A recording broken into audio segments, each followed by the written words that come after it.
Protection of children from sexual offences act, POCSO act.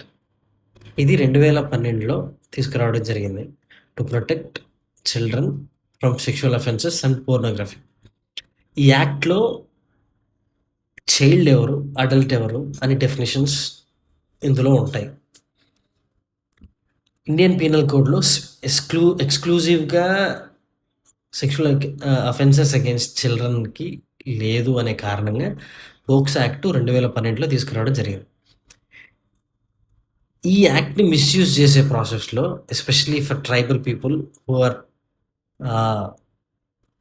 వాళ్ళకి child marriages అనేది కష్టంగా ఉంటుంది. ఒకవేళ అమ్మాయి తరపు వాళ్ళు గ్రడ్జ్ తీసుకోవాలన్నా ఏం చేయాలంటే అబ్బాయి మీద కేసులు పెట్టేదానికి ఛాన్సెస్ ఉన్నాయి. If there are 2 consulting adolescent children who are involved in romantic relationships, they should be consider as a Romeo Juliet class అని సుప్రీంకోర్టు సెంటర్ని ఒక రిక్వెస్ట్ చేయడం జరిగింది. రోమియో జూలియట్ క్లాస్ అని ఒకటి తీసుకురండి పోక్సో యాక్ట్ కింద. If they both are consulting adolescents, వాళ్ళని ఎక్స్క్లూడ్ చేయడానికి ఛాన్సెస్ ఉన్నాయి అని చెప్పడానికి సెంటర్ని సుప్రీంకోర్టు రిక్వెస్ట్ చేయడం జరిగింది. ప్రతిసారి పోక్సో యాక్ట్ అప్లై చేసే ప్రాసెస్లో ఏం చేస్తారంటే అమ్మాయి అబ్బాయి ఇద్దరు